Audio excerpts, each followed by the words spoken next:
Fans, due to unforeseen circumstances, the game tonight has been postponed. Well, I just saw Quinn Snyder point to the locker room, and they're taking these players off the floor.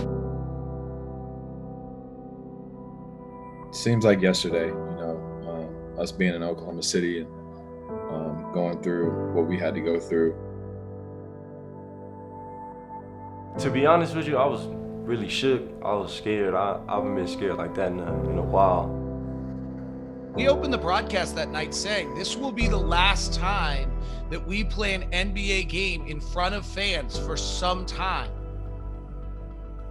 I wouldn't wish it upon my worst enemy to have to kind of go through what we went through. I mean, I hope we and no one else has to kind of go through that again.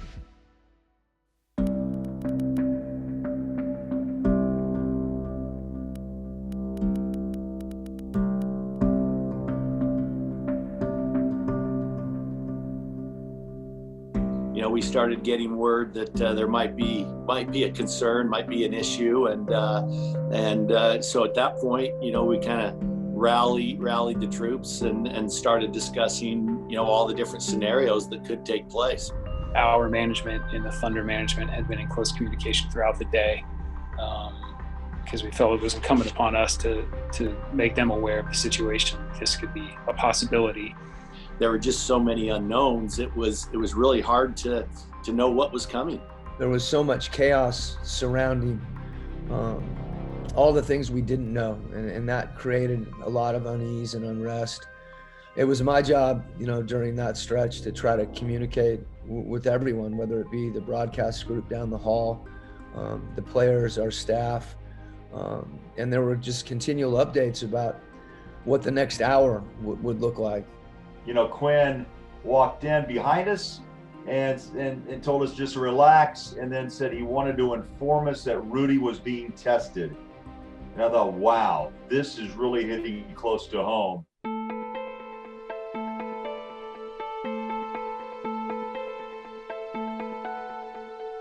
That all kind of went down real time. So it was like bang, bang, really in close proximity to tip off there. So I think I got the message, and there were a couple of text messages got ping-ponged around, and boom, Donnie ran out. Governor Cox sent out a picture of the text thread we had. It was a text from him saying, "Guys, Gobert is positive for COVID."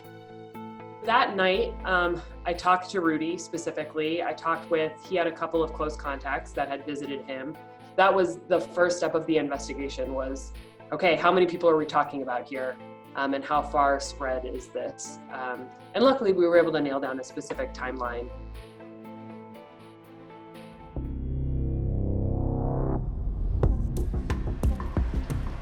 And fans, due to unforeseen circumstances, the game tonight has been postponed. You are all safe. Take your time in leaving the arena tonight and do so in an orderly fashion. Thank you for coming out tonight. The NBA announced that a player on the Utah Jazz tested positive for COVID-19. The test result was reported prior to tip-off. At that time, tonight's game was canceled. The affected player was not in the arena. The NBA is suspending gameplay following the conclusion of tonight's schedule of games until further notice. The NBA will use this hiatus to determine next steps for moving forward in regard to the coronavirus pandemic.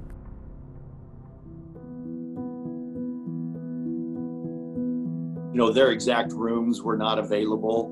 Hotels turn rooms over really fast. And so, maybe there would have been a scenario if their exact rooms, but finding new rooms, opening up rooms to people that had been exposed to this illness that once again nobody knew about. It was a dialogue with just not enough answers for them to say, yeah, it makes sense to bring everybody back. So it was all hands on deck. We had already established ourselves as a state who will take back our residents and take care of them, as long as we can move them safely. And that was the direction, we as a state decided to take throughout this pandemic. Because at that point in time, everybody just wanted to be with their families once we realized what was going on. We were on the phone with Delta and their pilots about because again, we had no protocols at that point because it was so early. that there wasn't a playbook. So we really were going with every partner about, who has to wear PPE, who has to wear a mask, can they all fly home together? We walked through, every scenario to make sure their safety was taken care of, and that they weren't being, jeopardized. Their health wasn't being jeopardized. Because you got to remember, sitting here a year later, we do know so much more about COVID-19, but back then nobody knew, and so you just couldn't take any risk. At some point in time, Chris Paul saved the day and brought in a case of wine, and that helped everybody calm down a little bit. He's the real MVP. But I think we've been thanking him ever since.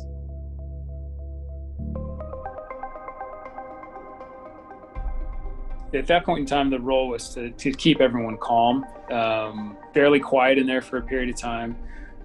So that was the nasopharyngeal swab, which we've since pivoted away from. We just do the kind of anterior nasal swab now and the throat swab, but that's the one that's like up into your brain, and that was not pleasant.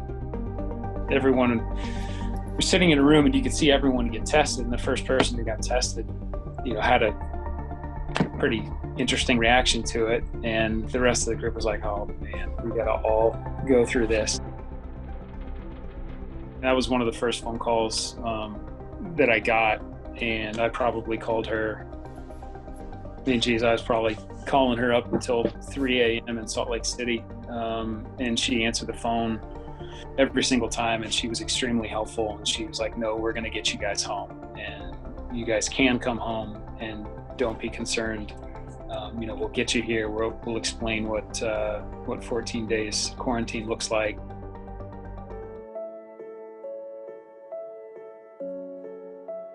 Honestly, this, they're all such great guys, and the organization is fantastic, and everybody was basically scared. The ones who spoke the most were the ones with families who lived with other people that they cared about.